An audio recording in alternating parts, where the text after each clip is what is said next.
Aujourd'hui, dans la Vendée en direct, j'accueille deux auteurs qui ont le point commun d'être édités chez le même éditeur, Ella Édition. Dominique Durand, bonjour. Bonjour. Alors vous êtes un auteur prolifique, 10 romans déjà Ouais, c'est vrai, à c'est votre vrai. actif. Quasiment un roman par an depuis une dizaine d'années. Et celui que vous avez en main, d'ailleurs vous pouvez nous le montrer à la caméra, c'est Effacé. Oui. C'est Effacé. Alors Effacé, comment le présenter ? Je dirais que c'est l'histoire d'un homme, Martin Grangier, qui vient s'installer dans une petite maison dans les bois près de Fontainebleau.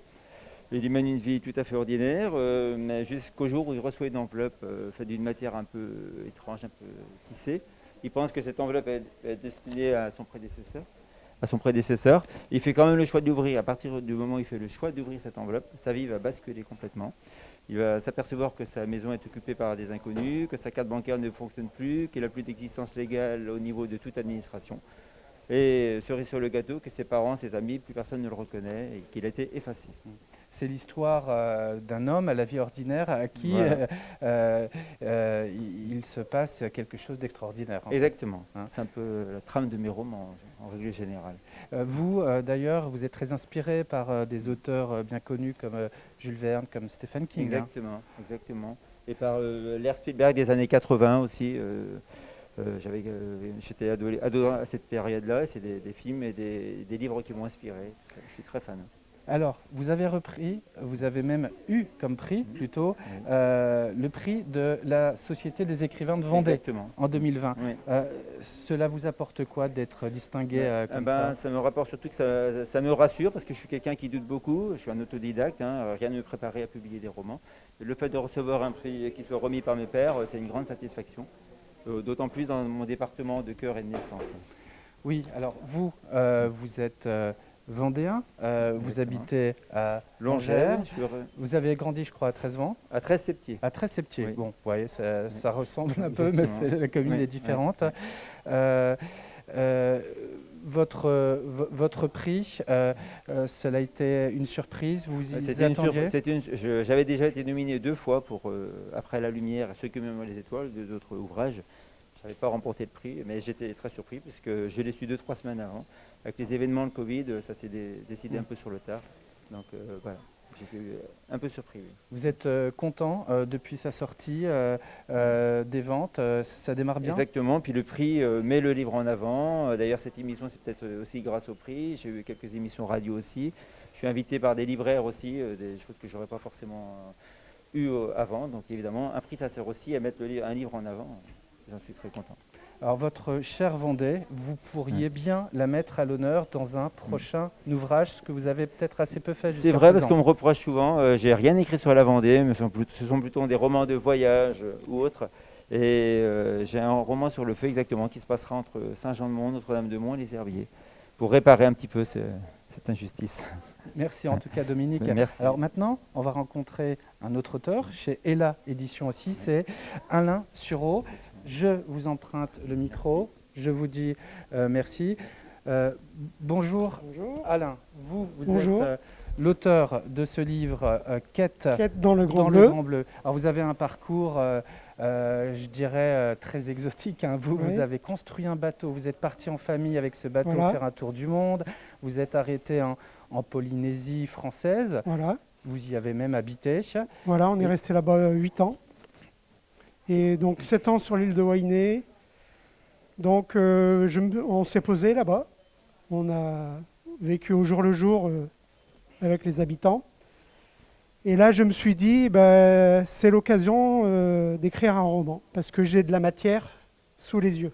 C'est un premier roman. Roman pour vous, hein. Ouais.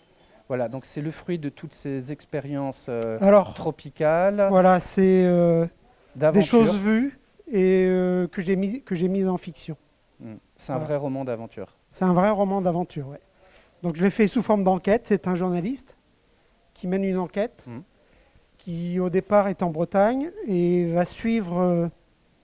va rencontrer une jeune Polynésienne qui fait des études d'océanographie. Oui. Et avec le fil conducteur, les dauphins. Donc assez rapidement, elle reçoit des mauvaises nouvelles de Polynésie. Son son père adoptif vient d'avoir un accident d'hydravion. Donc le journaliste, Franck, décide de partir avec elle pour savoir ce qui s'est passé. Et donc le journaliste, avec Mareva, vont donc découvrir la Polynésie. Lui, il va découvrir la Polynésie et il va enquêter pour savoir ce qui s'est passé. Donc pour lui, c'est la découverte d'une très belle île. Et une belle île, c'est entouré d'eau. Et il va s'apercevoir aussi que c'est entouré de convoitises. Vous habitez Esnay, alors ça change de la Polynésie, vous êtes bien là où vous êtes Oui, oui, oui. Entouré de verdure, oui, oui, j'apprécie d'habiter en Vendée. Alors vous avez, avec ce livre, Quête dans le Grand Bleu, obtenu un prix qui est celui, je vais vous le dire, c'est le prix des... voilà, on y est. C'est le prix du Lons Club international pour la région centre. Pour la région centre, oui. Voilà, parce que Ella Édition est basée dans cette région-là. Voilà. C'est une belle distinction. Pour vous, ça vous a fait plaisir, j'imagine. Ça vous a apporté quoi, d'ailleurs? Le prix, je vais le recevoir dans quelques jours, là, samedi. Oui. Donc pour l'instant, je peux dire que ça me conforte dans l'idée de continuer à écrire.